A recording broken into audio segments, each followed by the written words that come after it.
composite chassis and futuristic looks, not to mention the high-tech duo of an electric and petrol engines, the BMW i8 is a futuristic stunner. But jump back more than 3 decades and the last mid-engine car to wear a BMW badge turned just as many heads when it was launched in 1978. So to find out how 30 years of evolution has affected the ultimate BMW sports car, we've brought a classic M1 along to meet the new i8. The BMW i8 combines a 1.5-litre 3-cylinder turbo from the Mini Cooper, which drives the rear wheels, with an electric motor driving the front axle. Under the engine cover of the M1, you'll find a much more traditional 3.5-litre 6-cylinder matched to a 5-speed ZF gearbox.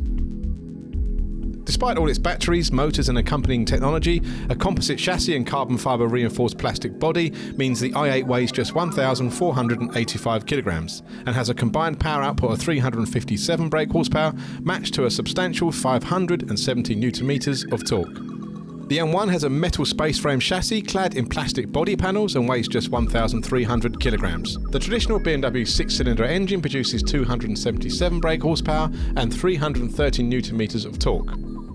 Order an i8 today and you'll have to wait nearly 2 years for delivery, such is the demand for this near £100,000 BMW. In contrast, BMW struggled to sell the M1 in period, yet today with just 400 road cars ever produced, you'll need to fork out over £300,000 to get a mint example of this appreciating classic. Okay, so let's jump back over 30 years into the BMW M1, and when you look at this car on the outside, aside from the wheels and some of the vents and 70s style fins, the styling and the shape of this car could almost be launched today. It's such a futuristic shape. When you get inside, there's no doubt what decade you're in when you get inside the car. Very, very 70s in here. Now, away from all the BMW technology in the new i8, this car is very, very traditional. It's got a 6-cylinder typical BMW engine, 5-speed manual ZF gearbox. It's got a dogleg first gear. And you get into this car, and at low speed, the steering's very, very heavy. No power assistance, obviously. Once you get moving, actually it frees up and it's perfectly weighted.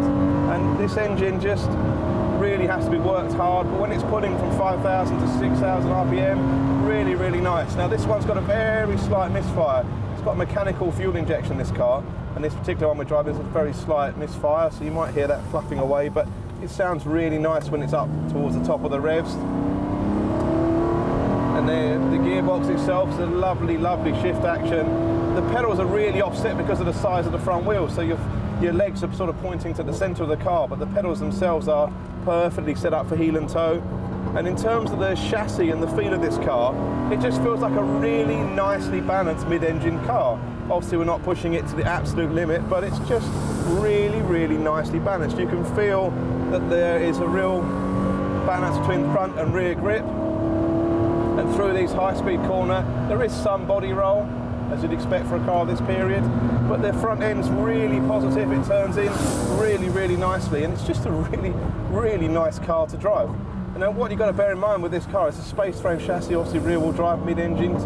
The race pro car versions of this car had upwards of 800 horsepower, so massively more power than the road car. And you can feel that the chassis was designed to take a lot more power.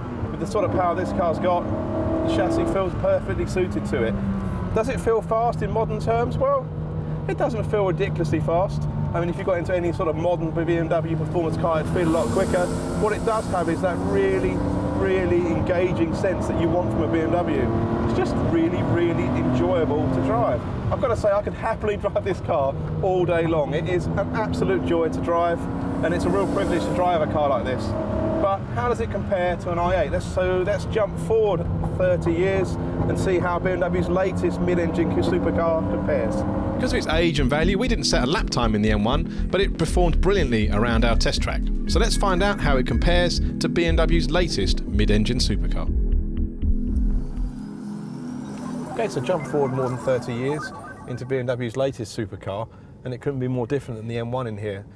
Obviously the exterior styling is just simply sensational. I've never driven many cars at all ever that attract as much attention as this car does on the road.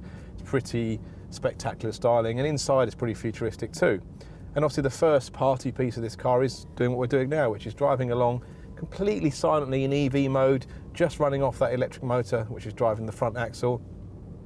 And there is real sense of something quite special about driving along in an electric car. And even in this mode, this car is around town more than fast enough. If you can keep it in electric mode, it feels more than quick enough. But we're going to stop that now as we're on the track. If you flick the gear lever across into sport mode, the engine fires up. Obviously it's a 3-cylinder engine from the Mini Cooper. Now, you'd never know that because BMW's piping in some really quite authentic 6-cylinder sounds into the cabin, almost a little bit reminiscent of being in the M1.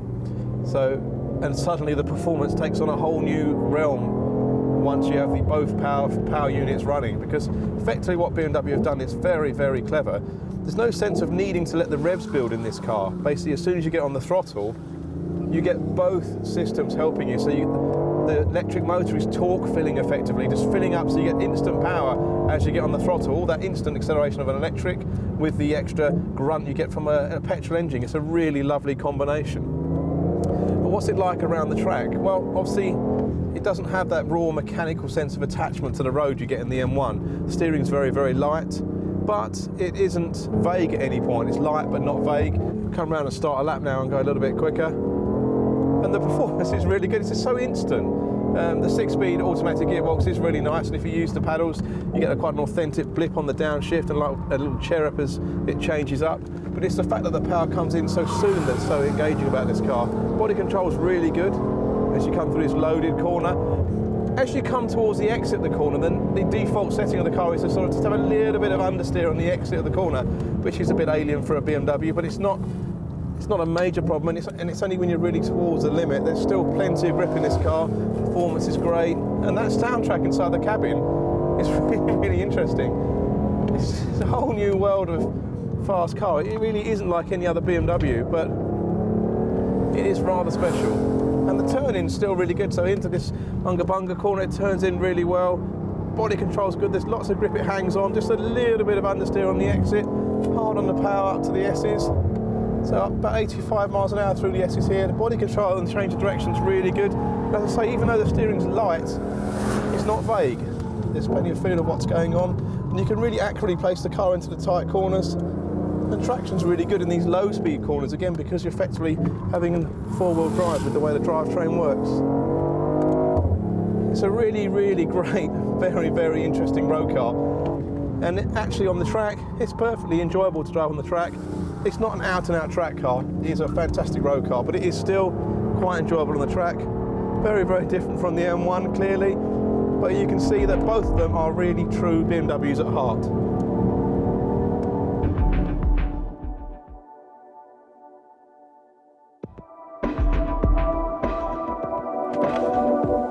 It's not often that BMW breaks the mould and builds a mid-engine car. But when they do, they know how to make their mark. The M1 was conceived as a homologation special for racing and had a troubled birth, but today it's rightly revered as a stunning classic.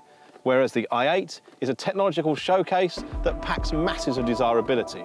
So while this pair are separated by more than 3 decades, they are simply two of the most stunning BMWs in the world.